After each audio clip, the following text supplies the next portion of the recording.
उत्तर पश्चिम तेलंगाना के करीमनगर लोकसभा में 7 विधानसभा सीट है। यहाँ धान की खेती करने वाले किसानों की कई परेशानियां हैं। खाद की बढ़ती कीमत, सिंचाई सुविधाओं का अभाव और सब्सिडी की मांग उनके अहम मुद्दे हैं। उन्हें उम्मीद है कि लोकसभा चुनाव में राजनीतिक दल इन मुद्दों पर ध्यान देंगे। వచ్చే పార్లమెంట్ ఎన్నికల్లో ఏ ప్రభుత్వం వచ్చినా కానీ రైతులపై ఎరువుల ధర కావచ్చు, మద్దతు ధర వడ్లకు ఇవ్వాలని ప్రభుత్వాన్ని కోరుతున్నాను। ఈ వచ్చే ప్రభుత్వం పార్లమెంట్ ఎలక్షన్లో వచ్చే ఏ ప్రభుత్వం అయినా రైతులకు ట్రాక్టర్ కావచ్చు, డ్రోన్స్ కావచ్చు సబ్సిడీ ఇవ్వాలని ప్రభుత్వాలను కోరుతున్నాము।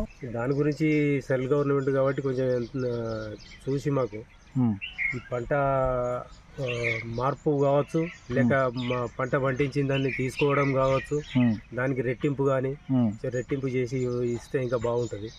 ఇంకొకటి ఈ ఏవైతే విత్తనాలు అనేది జరుగుతుందో కొంచెం మంచి విత్తనాలను తీసుకొచ్చి ఇస్తే ఇంకా బాగుంటుంది। రైతులు పంటలు 6 కాలం కష్టపడి పంటలు వేసి ప్రభుత్వాన్ని నమ్ముకొని తలాబ్కే అన్నపూర్ణ రిజర్వాయర్ ఉందనే నమ్మకంతో పొలాలు వేసుకుంటే ఇప్పటి వరకు నీళ్లు వదలకపోవడంతో నీళ్లు లేక ఉన్న పంటలను మరి వరి కోపిస్తే డబ్బులు అవుతాయి, నాటేస్తే 6,000 రూపాయలు అవుతాయి, ఎకరం దున్నిస్తే 8,000 రూపాయలు అవుతాయి, ముదురు కలిసినాయి, మందు బస్తాలే ఒక ఎకరాకి 25,000 రూపాయలు ఖర్చులు పెట్టి దాదాపు నెల రోజుల నుంచి పంటల కాడ నిద్ర తిండి లేకుండా ఇక్కడ కావాలి వండుకుంటా ఎప్పుడెప్పుడు కరెంట్ వస్తే ఆ ఊరిన నీళ్లు గంట అర్ధగంట ఓపించుకుంటా పొలాలను నడుపుతూ ఉంటే అవి ఈ రోజు ఎండిపోయి మొత్తం పొలాలకే నిప్పంటు పెట్టుకునే పరిస్థితి చూస్తూ ఉంటే బాధాకరం।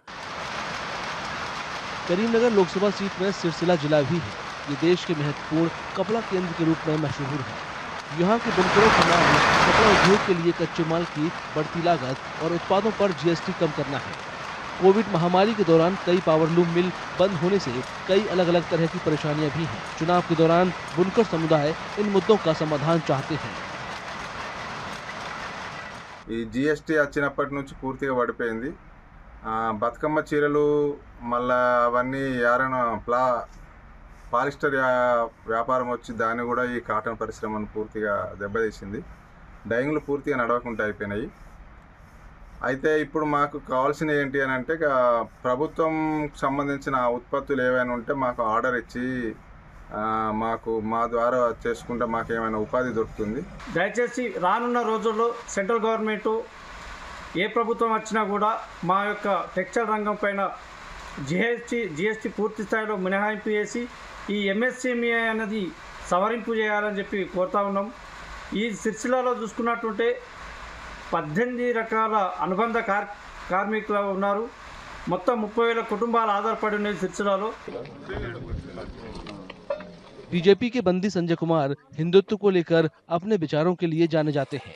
वे करीमनगर से मौजूदा लोकसभा सांसद हैं। बीजेपी ने उन्हें फिर इस सीट से टिकट दिया है। बीआरएस उम्मीदवार बी विनोद कुमार हैं। उन्होंने करीमनगर सीट से 2014 का चुनाव जीता था। कांग्रेस ने अभी तक अपने उम्मीदवार के नाम का ऐलान नहीं किया है।